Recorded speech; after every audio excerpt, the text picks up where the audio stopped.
తీసుకోవాల్సిందిగా doctor KV Satyavathi గారు అనకాపల్లి నుంచి వారిని బలపరచవలసిందిగా కోరుతా ఉన్నాం. వక్తలు బుల్లెట్ పాయింట్స్ లాగా పాయింట్స్ రూపొందించుకొని వస్తే చెప్పాల్సింది సూటిగా నీటిగా సుత్తి లేకుండా కరెక్ట్గా టైం ప్రకారం చెప్పగలుగుతారు.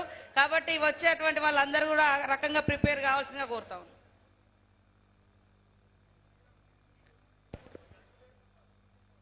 సభా సరస్వతికి నమస్కారం.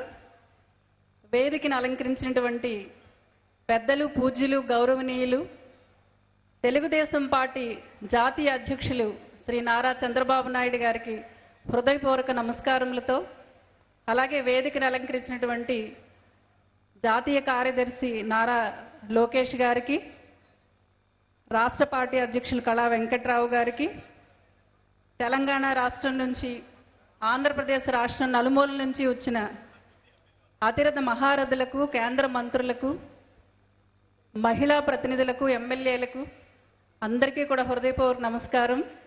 అలాగే ఈ మహానాడుకు విచ్చేసినటువంటి మీ అందరికీ కూడా హృదయపూర్వక ఆహ్వానము మరియు ధన్యవాదాలు.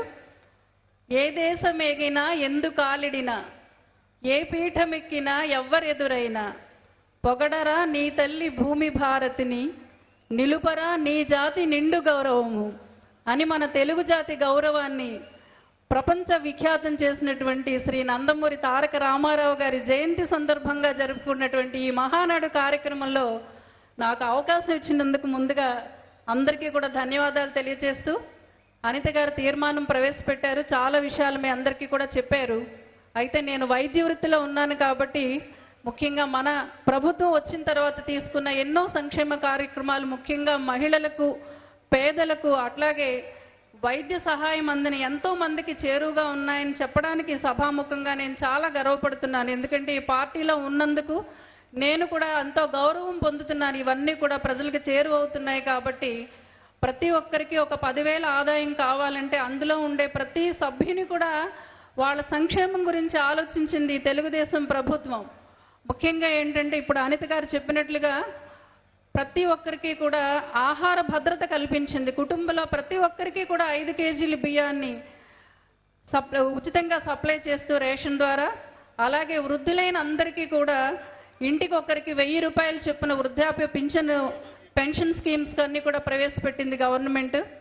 అలాగే చదువు లేని, తన కాళ్ళ మీద తాను నిలబడి ఆర్థికంగా నిలబడలేని మహిళలందరికీ కూడా డ్వాక్రా సంఘాల ద్వారా వాళ్ళకి ఆర్థికంగా చేయూతనిచ్చి వాళ్ళ కాళ్ళ మీద వాళ్ళు నిలబడేట్లుగా, కొంతైనా సరే వాళ్ళకి ఆర్థిక వెసులుబాటు కల్పించేటట్లుగా మహిళలందరికీ కూడా ఇవన్నీ కూడా ఒక కుటుంబ సభ్యులుగా మీరు ఆలోచించాలి. ఒక కుటుంబానికి 10,000 ఇన్కమ్ అని టార్గెట్ పెట్టి ప్రతి ఒక్కళ్ళ విషయం గురించి ఆలోచించి దానికి తగిన సంస్కరణలన్నీ కూడా ఈ ప్రభుత్వం తీసుకొని వస్తుంది. అలాగే స్కాలర్షిప్స్, పిల్లలందరికీ కూడా ఉచిత విద్యకు అన్ని కూడా కార్పొరేషన్స్ పెట్టారు. బ్రాహ్మణ కార్పొరేషన్ మనమే ఫస్ట్ టైంగా బ్రాహ్మణ్స్ అందరికీ కూడా కార్పొరేషన్, అందులో ఉండే నిరుపేదలు, అగ్రవర్ణాలైనా సరే నిరుపేదలైన వాళ్ళకి కూడా వాళ్ళు చక్కగా చదువుకోవడానికి, లేకపోతే ఆర్థికంగా ఏదైనా వాళ్ళు కష్టపడి ఏదైనా ఉపాధి కొనుక్కోవడానికి, కల్పించుకోవడానికి కూడా corporations, Brahmana corporation, Kapu corporation, SC ST corporations మనకు ముందు నుంచే ఉన్నాయి. కానీ చాలా చక్కగా నిష్పక్షపాతంగా ఇటువంటి కార్పొరేషన్లు వాటి పనితీరు అంతా కూడా సమర్థవంతంగా అమలు జరుగుతున్నాయి. అలాగే ఆరోగ్యం గురించి ఒక 2 మాటలు చెప్పి నాకు ఇచ్చిన ఈ సమయం తక్కువ కాబట్టి ఇంకా చాలామంది పెద్దలు మాట్లాడవలసి ఉంది. కాబట్టి ముఖ్యంగా నేను మహిళా డాక్టర్ని అనమాట, అంటే గైనకాలజిస్టు. బిడ్డ కడుపులో ఉన్న దగ్గర నుంచి కూడా ప్రసూతి వైద్యం ఇప్పుడు ఎన్నో అంచెలంచెలుగా చాలా వైద్య సహాయం పొందుతున్నారు. ఇప్పుడు మెడాల్ అటువంటి ల్యాబ్స్ అన్నీ కూడా టెస్టులు ప్రైవేట్ పీపీపీ అనుసంధానంతో హాస్పిటల్స్లో కూడా ప్రైవేట్ సేవలన్నీ కూడా క్లినికల్ ల్యాబ్ టెస్టులు చాలా ఖర్చుతో కూడుకున్నాయి. అవన్నీ కూడా హాస్పిటల్స్లో ఇప్పుడు ఉచితంగా చేస్తున్నారు. స్కానింగ్స్ అన్నీ కూడా గవర్నమెంట్ హాస్పిటల్స్లోనే అవుతున్నాయి. అట్లాగే అంగన్వాడీ సెంటర్స్ చాలా బలోపేతం చేశారు. ముందు కంటే మంచి పౌష్టికాహారాన్ని గర్భిణీ స్త్రీలందరికీ అందించడం జరుగుతుంది. తర్వాత బిడ్డని పుట్టిన వెంటనే వాళ్ళకి బేబీ కిట్స్ అవి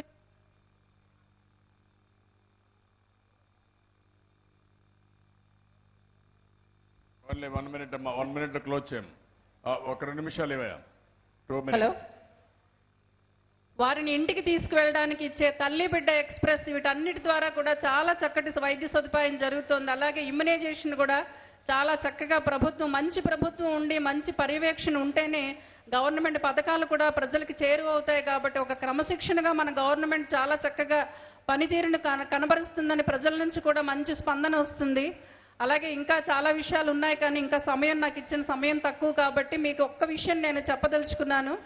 ఇవాళ ఒక మహిళగా నేను ఇవాళ ఈ వేదికకి మాట్లాడుతున్నానంటే స్త్రీలకి ఆత్మగౌరవం ఎంత ఇంపార్టెంటో, తెలుగుదేశం పార్టీ ప్రభుత్వంలో స్త్రీలకు ఉండే గౌరవం కానీ, ఎత్ర నార్యేస్తు పూజ్యంతే రమంతే తత్ర దేవతాహ, ఎక్కడ స్త్రీలు పూజింపబడతారో గౌరవింపబడతారో అక్కడ దేవతలు ఉంటారు. దేవతలు ఎక్కడుంటే అక్కడ మనం అనుకున్న సంకల్పాలన్నీ కూడా నెరవేరుతాయి. కాబట్టి అటువంటి స్త్రీలకు సముచిత స్థానం ఇచ్చిన ఎన్టీ రామారావు గారు ఆస్తిలో సమాన హక్కు ఇవ్వడం కానీ, రాజకీయాల్లో స్థానం కల్పించడం కానీ, ఇవన్నీ కూడా స్వర్గీయ నందమూరి తారక రామారావు గారి ద్వారా స్థాపించబడి ఇవాళ మన చంద్రబాబు నాయుడు గారి ద్వారా ప్రజల్లోకి కూడా నిరంతరం తీసుకువెళ్తూ మన ఆంధ్రప్రదేశ్ని స్వర్ణ ఆంధ్రప్రదేశ్గా, స్వచ్ఛ ఆంధ్రప్రదేశ్గా, ఆరోగ్య ఆంధ్రప్రదేశ్గా, ఆనంద ఆంధ్రప్రదేశ్గా ముందుకు తీసుకెళ్తున్నటువంటి చంద్రబాబు నాయుడు గారికి మనం అందరూ కూడా ఈ మహానాడు వేదిక ద్వారా ఈ కార్యక్రమానికి, ఈ తీర్మానానికి మనందరం కూడా సంఘీభావం తెలియజేసుకుందాము. జై తెలుగుదేశం, జై చంద్రబాబు నాయుడు గారు, జై హింద్. ఇప్పుడు ఇది చాలా ముఖ్యమైన తీర్మానం. ఎందుకంటే కుటుంబ వికాసం 15 సూత్రాలు. మొదటిసారిగా మీరు ఒకసారి ఆలోచిస్తే ఒక కుటుంబాన్ని ఒక యూనిట్గా తీసుకోవాలి, పూర్తిగా వారికి అండగా ఉండాలి. అంతేకాకుండా ప్రతి ఒక్క కుటుంబం పేదరికం నుంచి పైకొచ్చి తద్వారా ఆ కుటుంబం ఆనందంగా ఉండాలనే తెలుగుదేశం పార్టీ ఆశయం.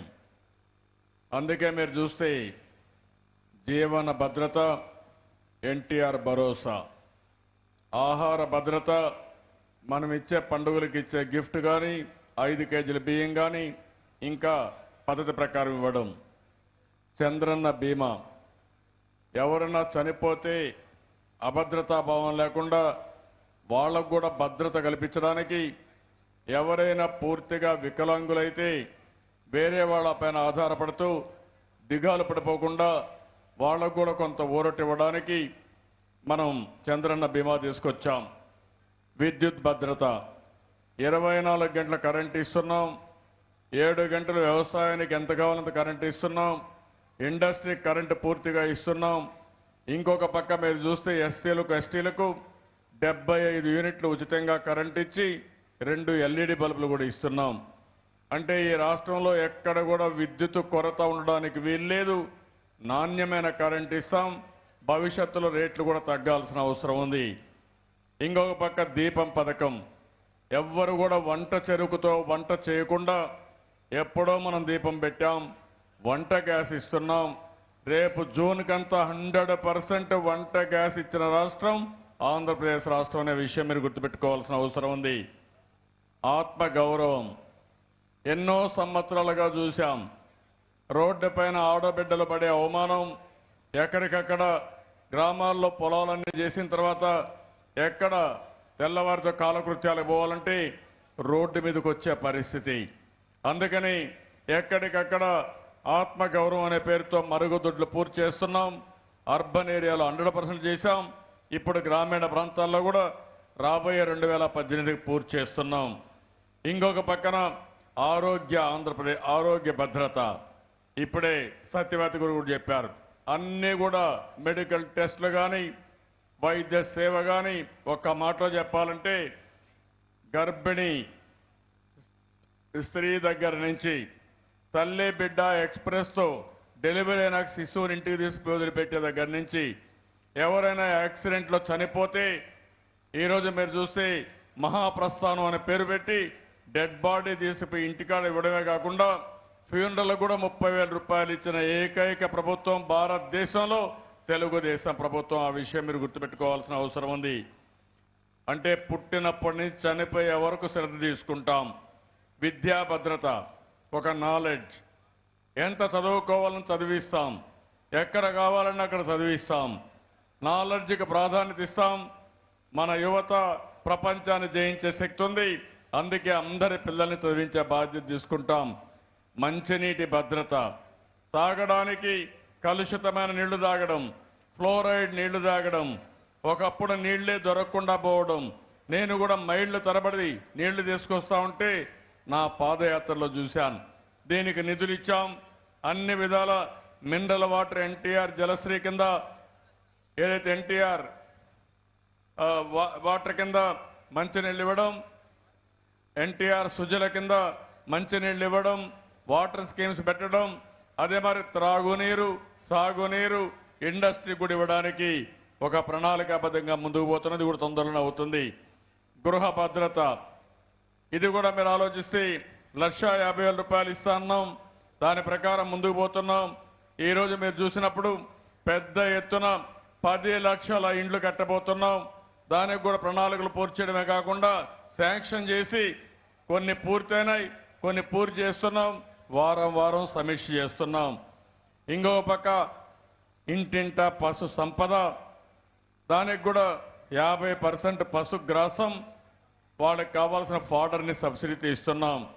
మహిళలకు శాంతి భద్రత, ఎక్కడ కూడా రాష్ట్రంలో టీజింగ్ ఉండడం కానీ మహిళలపైన వేధింపులు ఉండడం కానీ జరగడానికి వీలు లేదు. అందుకని చాలా స్పష్టంగా ఉన్నాం. ఎప్పటికప్పుడు పోలీసులకు కూడా ఆదేశాలు ఇవ్వడమే కాకుండా ఒక ప్రత్యేకమైన యాప్ కూడా డెవలప్ చేసి ఎక్కడన్నా మహిళ ఇబ్బందుల్లో ఉందంటే 15 నిమిషాల్లో వాళ్ళని రెస్క్యూ చేసే విధానానికి కూడా శ్రీకారం చుడుతున్నాం. ఇంకొక పక్క ఉపాధి, ఉద్యోగ భద్రత, దీనికి కూడా రేపు డిస్కస్ చేస్తున్నాం. దానిపైన ఉద్యోగాలు రాని యువతకి ఏ విధంగా ఉపాధి కల్పించాలి, వాళ్ళ డబ్బులు ఏ విధంగా ఇవ్వాలి, దానికి ఏ విధంగా వాళ్ళలో శక్తి సామర్థ్యాలు పెంచాలి, సమాజానికి వాళ్ళు ఎట్లా ఉపయోగపడాలి, తర్వాత ఉద్యోగాలు రావడానికి స్కిల్ ఎట్ నేర్పించాలో అవన్నీ కూడా చర్చిస్తున్నాం. దానిపైన తొందరలో రూపకల్పన చేస్తున్నాం. ఇంకొక పక్కన ప్రతి కుటుంబానికి ప్రారంభంలో 10,000 రూపాయలు, మ్యాక్రో లెవెల్లో అంటే కుటుంబ లెవెల్లో స్థాయిలో 10,000 రూపాయలు కనీస ఆదాయం. ఇవన్నీ వ్యక్తిగత ఇన్ఫ్రాస్ట్రక్చర్ ఇస్తున్నాం. కుటుంబ అవసరాలు తీర్చే విధంగా సంక్షేమ కార్యక్రమాలు పెట్టాం. వాళ్ళ యొక్క సమయాన్ని ఉపయోగించుకుని వాళ్ళలో తెలివితేటలు పెంచి ప్రతి కుటుంబానికి నెలకు 10,000 రూపాయలు సంపాదించడం ఒక లక్ష్యంగా పెట్టుకున్నాం. దీనిపైన ఎక్కడికక్కడ మీరు ఒకసారి ఆలోచిస్తే డాక్రా సంఘాలు కానీ, బీసీ, ఎస్సీ, ఎస్టీ, మైనారిటీ, కాపు, సబ్ ప్లాన్స్ కానీ ఇవన్నీ కూడా ఒక పద్ధతి ప్రకారం తీసుకొస్తున్నాం. దీనివల్ల మీరు ఒకసారి ఆలోచిస్తే భవిష్యత్తులో టెక్నాలజీ ఉపయోగిస్తాం, వనరులు సమర్థవంతంగా ఉపయోగిస్తాం. ప్రతి ఒక్క కుటుంబానికి ఏం చేస్తే వాళ్ళకు ఆదాయం వస్తుందో, ఒక షాప్ పెట్టుకుంటారా, 2 ఆవులు పట్టుకుంటారా, లేదంటే గొర్రెల పెంపకం చేస్తారా, చిన్న హోటల్ పెట్టుకుంటారా, ఇవన్నీ కూడా అనలైజ్ చేసి ఒకవేళ వీళ్ళు తయారు చేసిన వస్తువుల్ని ఆంధ్రప్రదేశ్ రాష్ట్రంలో కానీ వేరే రాష్ట్రాల్లో కానీ విదేశాల్లో కానీ అమ్మే విధంగా దానికి ఒక కార్యాచరణ ప్రణాళిక తయారు చేస్తాం. ఇలాంటి ఒక పద్ధతి ప్రకారం చేస్తూనే విజన్ 2022, 2029, 2050కి ప్రాధాన్యత ఇచ్చాం. 7 మిషన్లు పెట్టాం, 5 గ్రిడ్లు పెట్టాం, 5 క్యాంపెయిన్ మోడ్స్ పెట్టాం. ఎక్కడా ఏ విధంగా ఇబ్బంది లేకుండా చేయడానికి ఇవన్నీ కూడా తీసుకున్నాం. ఒక పక్కన ఆర్థిక వ్యవస్థను మెరుగుపరచడానికి, సంపద పెంచడానికి కార్యక్రమాలు చేశాం. ఇంకొక పక్కన మీరు ఒకసారి చూస్తే సస్టైనబుల్ డెవలప్మెంట్ గోల్స్ మీద మొత్తం మానవ వనరుల గురించి కానీ, ఆరోగ్యం గురించి కానీ ఇలాంటి సూచికలు ఏవైతే ఉన్నాయో అవన్నీ మానిటర్ చేయబోతున్నాం. ఇంకొక పక్క కుటుంబ వికాసం, సమాజ వికాసం, కీ పర్ఫార్మెన్స్ ఇండికేటర్స్ అన్ని డిపార్ట్మెంట్లో పెట్టి ఎక్కడా ఎవ్వరికీ ఇబ్బంది లేని పరిపాలన, అవినీతి ఎక్కడున్నా అవినీతి పైన చండ శాసనుడుగా ఉండి ఎవరైనా తప్పు చేస్తే శిక్ష తప్పదు. అలాంటి పరిపాలనకు శ్రీకారం చుట్టాం. ముందుకు తీసుకుపోతాం. ఇంకా కఠినంగా వ్యవహరిస్తానని చెప్పి కూడా నేను మీకు తెలియజేస్తున్నాను. ఇవన్నీ కూడా ఒక పద్ధతి ప్రకారం చేసిన తర్వాత ఈరోజు మన నాయకుడి విషయం మాట్లాడాం. మళ్ళీ మీరందరూ గుర్తుపెట్టుకోవాలి, సమాజమే దేవాలయం, ప్రజలే దేవుళ్ళు. ఇది మన నాయకుడి సందేశం. నేను ఇచ్చింది పేదరికం లేని సమాజం, ఆర్థిక అసమానతలు తగ్గించే విధంగా నిరంతరం కృషి చేయడం. ఈ రెంటికి ఒకటే మార్గం. ఇది మనందరికి ఒక యాక్షన్ ప్లాన్. ఇది మనందరి కర్తవ్యం. అదే సమయంలో మీరందరూ గుర్తుపెట్టుకోవాల్సింది ప్రజలే ముందు. ఇది ఒక మంత్రం. ఎక్కడ కనపడినా ప్రజలే ముందు ఒక మంత్రంగా పెట్టుకొని మనం ముందుకు పోవాలి. 2022కి నిర్దిష్టంగా ఎంత వస్తుందో పర్ క్యాపిటా ఇన్కమ్ చెప్పాను. 2029కి ఎంత వస్తుందో చెప్పాం. 2050కి ఎంత సంపాదించాలో అవి కూడా నిర్దిష్టంగా మీకు చెప్పడం జరిగింది. ఈరోజు మీరు చూస్తే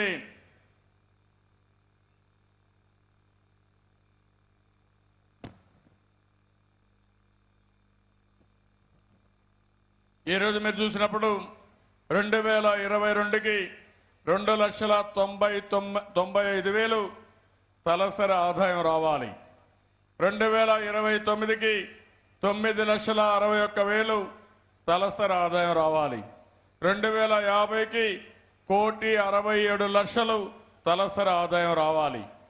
ఇది రావాలంటే అసాధ్యమేం కాదు. 12% సంపద పెరగాలి.